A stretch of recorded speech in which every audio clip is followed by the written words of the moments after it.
I'll get on with the subject. What I'm talking about is when I was 9 years old, I went up to my father, and my father was strange for a Japanese. He was 6'4" and 220 pounds. He's a rather large man. I am the smallest male in my family, out of all the family. And I went up to my dad and I say, "Hey, Dad, I finally figured out what I want to do for the rest of my life and what I wanted to be." I said, "I just want to be rich." He says, "Okay." I said, "So Dad, how do I become rich?"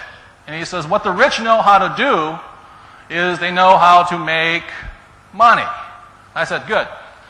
So I ran off and I got my friend Michael, and he was my first business partner at age 9. We were both in school together. And we set out to make money.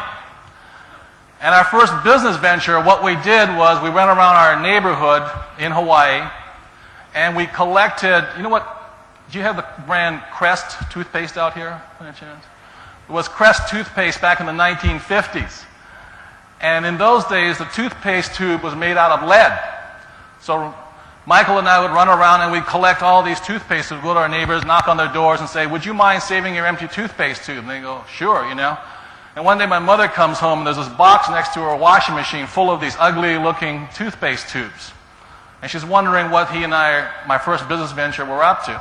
So one day my dad comes driving up with one of his school teacher friends, and they find me out there with this fire going, and Michael and I are melting down the lead. And the dad and his friend come over and they look at what are we doing? He says, "What are you boys doing here?" And what we had done, we had taken plaster of Paris and we had put U.S. coins in there. So we're pouring it and popping out, and I had $50, silver quarters, you know, made out of lead. And my father says, "What are you doing?" I said, "Doing what you told us. We're making money." And his friend just started laughing and says, "Leave the boy alone. He might have a talent here, you know." And so I found out at a very early age what the word counterfeiting meant. And so I was very confused. You know, I said, "Dad, I still want to be a rich man. How do I make money?" And my dad looked at me and says, "Number one, there's 2 reasons, don't ask me. Number one is I'm a school teacher. And school teachers don't know how to make money. Number 2, I'm Japanese. Japanese don't know how to make money." He says, "Why don't you ask Michael's father? He knows how to make money. He's Chinese."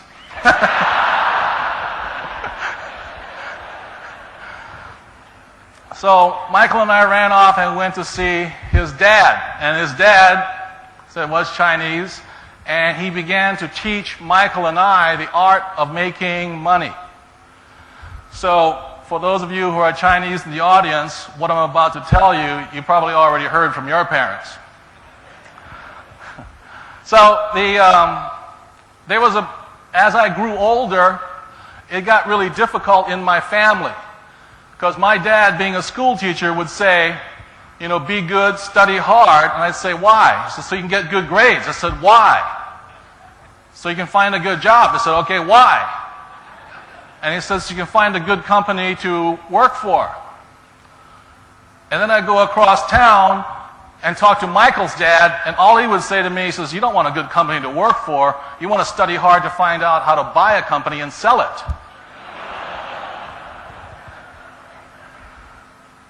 And it really caused a conflict in me. If you can imagine me being 17 years old, sitting in high school, and it was true, I flunked out twice, not once, but twice, because I was bored.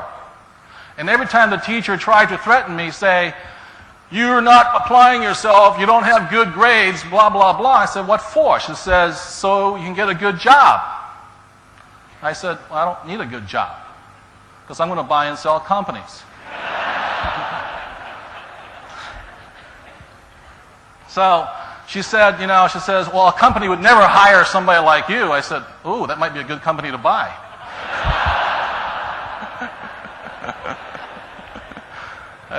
She says, "Well, I would never work for a man like you." And I said, "Don't worry, love, we wouldn't hire you anyway." That's when I was thrown out the second time. So I had a different educational background, and it was tough, like I said, with my 2 dads. Now the reason I bring this up is how many people here realize that America is in fairly big financial trouble right now? How many people realize that? Good. For those who do not know that, one of the main reasons I'm here talking to you today is as your great country goes up and my great country starts coming down, there are lessons for all of us to learn here. And one of the biggest lessons to learn here is that since 1980, 43 million jobs have been lost in America. That's twice your population. I don't mean people were retrenched or fired. It's the jobs are gone. Do you understand that? They're gone. When the factories left, whole towns were shut down. 43 million jobs. And when they say the unemployment rate in America is less than 6%, they're lying with statistics. The way it really works is that if somebody has not found a job for over 6 months, they don't count them in the unemployment. They're lost. And so what we have are factory towns like Camden, New Jersey, East St. Louis, Missouri. And what happened to them is they have an 80 to 90% unemployment rate. So when you hear about the crime, it is because there's no jobs. And nobody really minded as long as it was only African American people. But the spread kept coming. And now many people realize they're letting go highly educated people right now. Many people realize that right now. There are people with PhDs who can't find work. My next door neighbor is an international banker. He's 55 years old.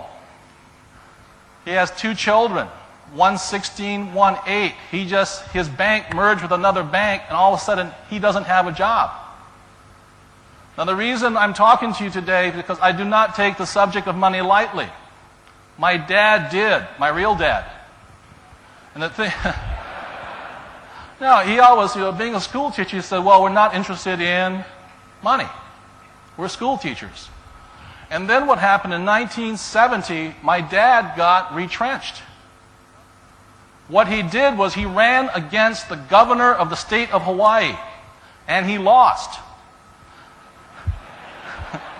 And the because the governor was his boss. As head of education, the governor was his boss. And the governor says, you will never work in this state again.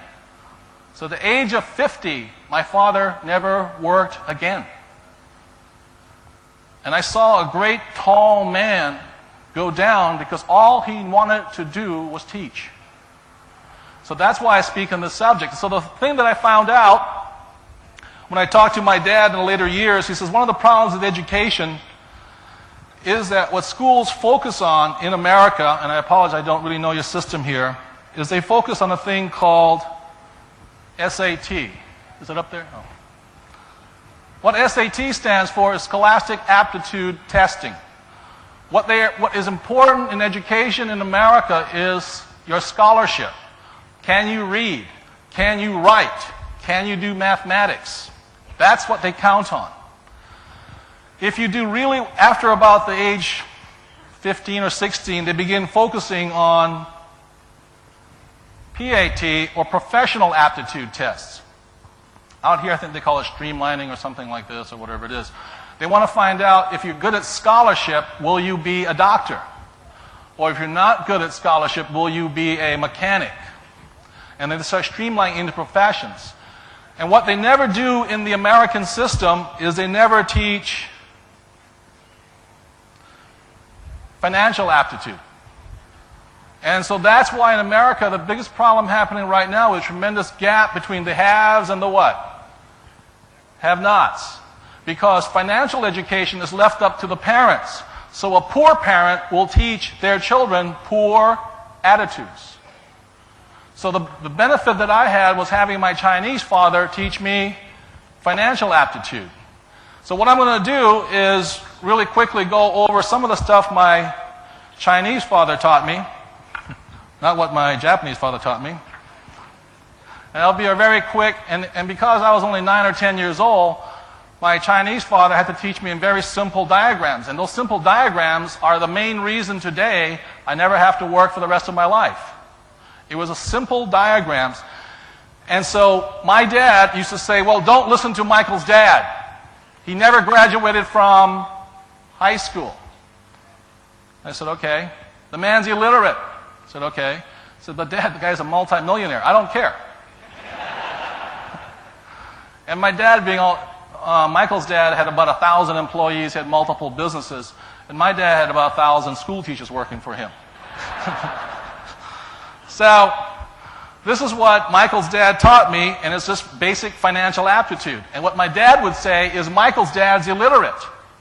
The guy couldn't read. You know, my dad was being an intellectual, graduated from university in less than 2 years, top of his class. My dad was a voracious reader, scholarship. He could read 2 to 3 books a week. Michael's dad read nothing a week. But where my dad was literate was in words, but he was illiterate when it came to numbers. And Michael's dad was literate in numbers. Do you get my drift right here? Like, I learned to, also went to school to play the saxophone, and I learned to read music. Well, I'm illiterate when it comes to music, too. I don't use the stuff. So what Michael's dad finally taught me was really simple, and this is very simple diagramming here. Most Americans, I don't know how about here, are financially or numerically illiterate. So this is called an income statement here. And this is called a balance sheet. On this top area right here, you put the words INC for income. Down here you put expenses. This is the way he taught me. Over here you have asset, and over here you have liability. Now, Michael's dad said there was one main reason there were so many people who were poor or struggling financially, and that was they did not understand the definition between asset and liability. They had them confused, including the bankers and accountants. So I will give you my Chinese dad's definition of an asset. He said an asset is something that puts money in your pocket without you working for it. I'll say it again. An asset puts money in your what? Pocket, without you having to do any work. And a liability was something that took money out of your pocket. Now, that's not that tough. Very simple definitions. Or another way he would say it was that if you stopped working, an asset would feed you.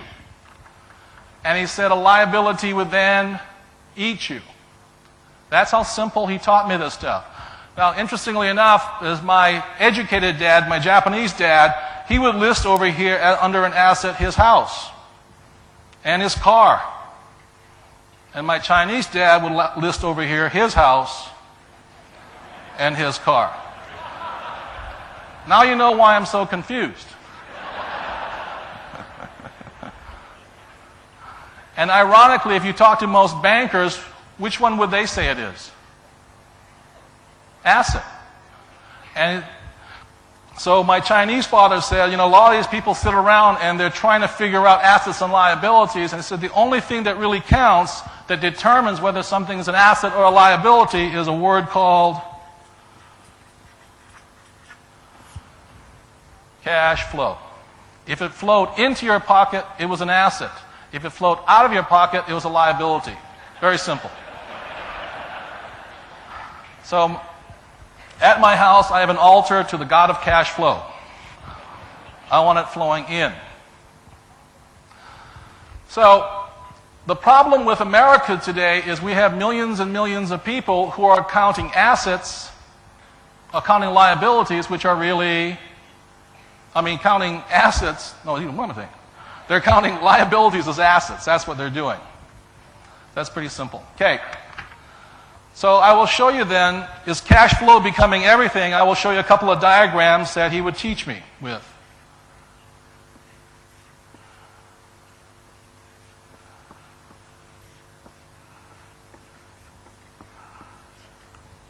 And this was teaching us financial literacy. What my Chinese father would say is this. If you look at it, I'll go back a little bit, is the way it really works here is this. What happens for most people is they get a thing called a job. The income comes in here, and the income flows out. So, most kids, and I'll use US dollars because I'm most familiar with, let's say they have an income of $1,000 a month. The first expense is a thing called rent, and then food, and stereo and CDs and stuff like that. Then after the person gets married, what's the first thing they buy is a house. Now they have a liability, or they get a credit card. So the American public starts to go into debt right away. Then they have a thing called kids. Where do kids stack up?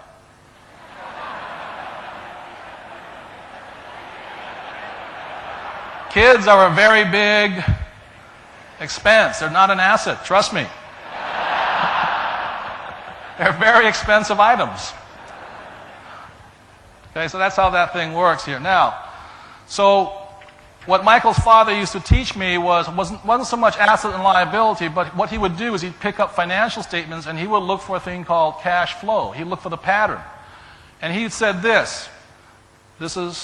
here's a job, cash would come in and cash would go out. And if a person did this over a lifetime, this was the cash flow pattern of somebody who was poor.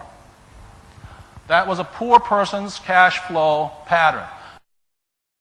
So what Michael's father used to teach me wasn't so much asset and liability, but what he would do is he'd pick up financial statements and he would look for a thing called cash flow. He'd look for the pattern. And he said here's a job, cash would come in and cash would go out. And if a person did this over a lifetime, this was the cash flow pattern of somebody who was poor. That was a poor person's cash flow pattern. Money comes in and money goes out. It's not so much what you do over a day, but what you do over a lifetime. Then the next pattern was this. You get a job, cash comes in. Goes into the liability column, paying for a mortgage, the BMW, the boat, the summer house, the trip to Disneyland. And it goes out as expense. And this here is the cash flow pattern of the great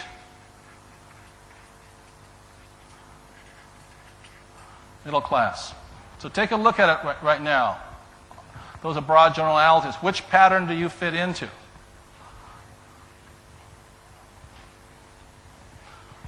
Now, I'd like to take some time to go into the cash flow pattern of the middle class and show you what's happening, because they're the most interesting.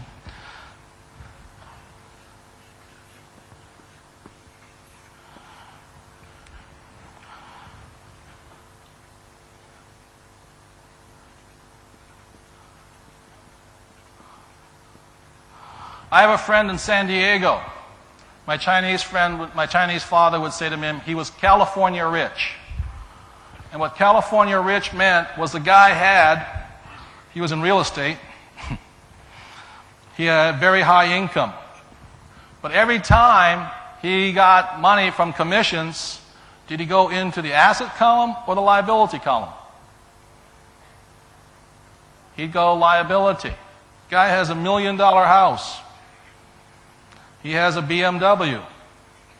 He has a Mercedes. He has a Jeep. He has Armani shirts. His wife has lots of jewelry.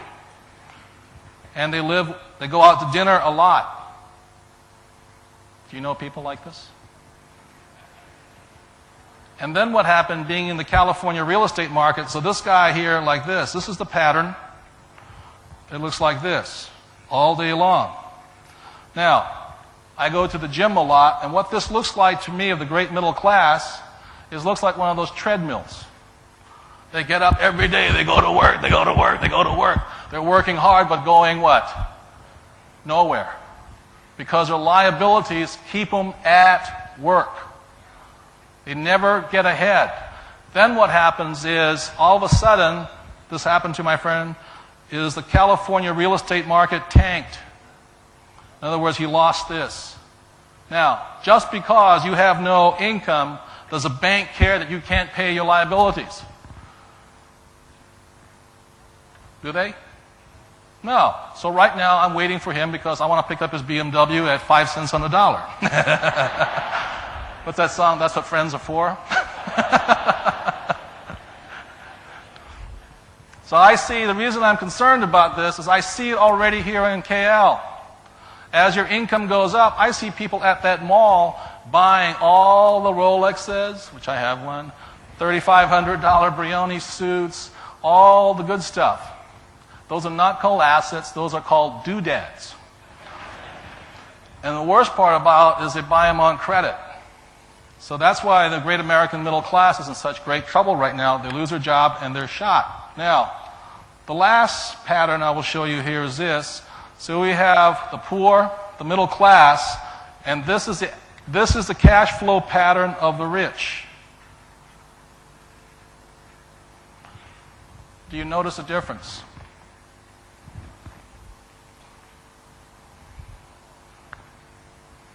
The reason I don't work is because I have spent the last few years of my life buying assets, not doodads.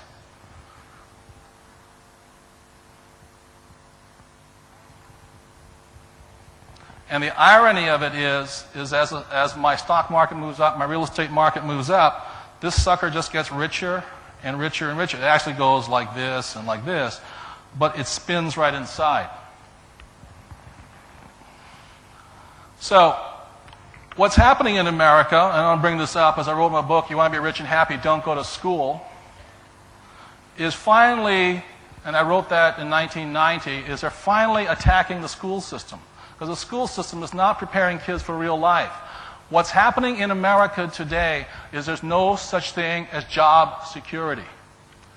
50% right now of the people of my age, the baby boomer generation, 50% have no medical insurance and have no pension plan.